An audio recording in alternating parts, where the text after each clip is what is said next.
Since General Stole varivo vatanga tati tibva tauya tibva tangotaura nyaya yacho tibva tagara tavapindura because mweya weutengesi tiri kuuramba semacitizens enyika yeZimbabwe. Ndiri kuona meseji yaiswa naGeneral Stole vachitaura vachiudza vanhu vakati wandei vachiadresa vanhu munyika yeMabhunu channel. Vari kutaura ivo kuti vanhu vese vari kuita zvemaYouTube nevamwe vane machanel ngavambomira zvekutaura nyaya yaComrade Nyoka yeMabhunu, ngavambomira kushambadza zviri kuitika panyaya yaComrade Nyoka yeMabhunu. But isusu takatarisa nyaya yaComrade Nyoka yeMabhunu haimbodi secret, because nyaya yaComrade Nyoka yeMabhunu inyaya yagara iri papublic, ende nyaya dzaComrade Nyoka yeMabhunu takabvira kare tichidziita iye General Stole wacho tisingatomuzive, ende General Stole akatozouya kuzohakira nezvenyaya yaComrade Nyoka yeMabhunu. Even Comrade Saruwaka vachiri vapenyu ndo vaiva in charge panyaya yaComrade Nyoka yeMabhunu. Havana kana musi mumwe chete wavakambomisa timu remedia kuti rishambadze zviri kuitika panyaya yaComrade Nyoka yeMabhunu kana kuti rizivise macitizens enyika yeZimbabwe zviri kuitika panyaya yaComrade Nyoka yeMabhunu. Ndo petinozongodzoka tichitaura isu kuti uyu anonzi General Stole mutengesi, because why iye ari kuda kuti nyaya yaComrade Nyoka yeMabhunu iitwe secret, asi nyaya iyoyo iri kuzikanwa nemunhu wese. Ende nyaya yaComrade Nyoka yeMabhunu hapana asiri kuziva zvakabuda kumatare edzimhosva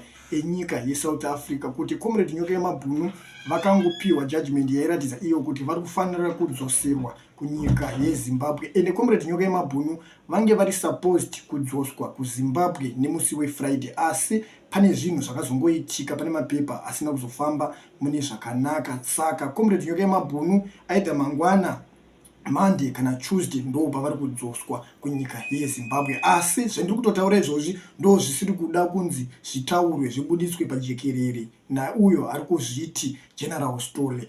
Ende nyaya yaComrade Nyoka yeMabhunu tikaitarisa tinoona kuti Comrade Nyoka yeMabhunu vakatodzoka kunyika yeZimbabwe, nyaya yavo pavachaenda kumatare edzimhosva kana kuti nyaya yavachapomerwa nemapurisa eZimbabwe Republic Police, sezvo mapurisa eZimbabwe Republic Police so far vasati vaisa statement iri kuratidza kuti vachavabata nemacharges api, ichangobuda pajekerere. Asi tiri kuona kuti uyo ari kuzviti General Stole ari kurwisa vanhu vari kufambira nyaya idzodzo kana kuti vari kuzivisa macitizens enyika yeZimbabwe pamusoro penyaya iyoyo kana kuti vari kuupdate vanhu. Iye ari kudedzera kuti nyararai nezvenyaya iyoyo, musataure nezvenyaya iyoyo, kureva kuti ari kuda kuti titsikirire nyaya yaComrade Nyoka yeMabhunu vangotsakatika. Ende iye kutaura kwaari kuita ari kuti vemedia mukataura nezvenyaya yaComrade Nyoka yeMabhunu vakashayika, ndimi munenge matengesa. Asi tikada kutarisa tinoona kuti same Stole iyeye ndiye anopa vanhu maaccount number ekuti padonetwe mari dzekuchengeta Comrade Nyoka yeMabhunu nemhuri yaComrade Nyoka yeMabhunu. Ende maaccount number iyayo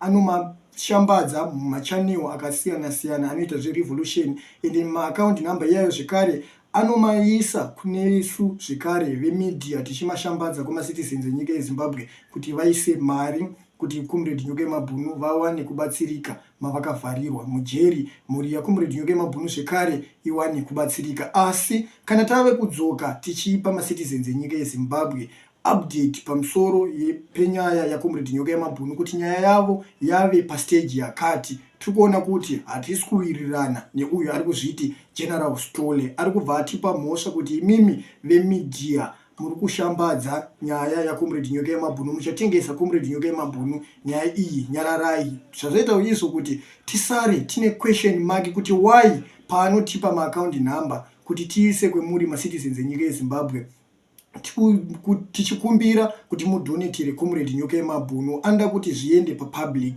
Asi kana tave kutaura mufambisirwo unenge wakuitwa nyaya yaComrade Nyoka yeMabhunu, anenge akudedzera kuti musaise nyaya iyoyo papublic, chimbomirai kutaura nezvenyaya yaComrade Nyoka yeMabhunu. Asi kaComrade Nyoka yeMabhunu vari mujeri ende Comrade Nyoka yeMabhunu vari mumaoko emapurisa vakavharirwa, zviri kuzikanwa nemunhu wese. Ende kumapurisa hakuna chinhu chinonzi secret.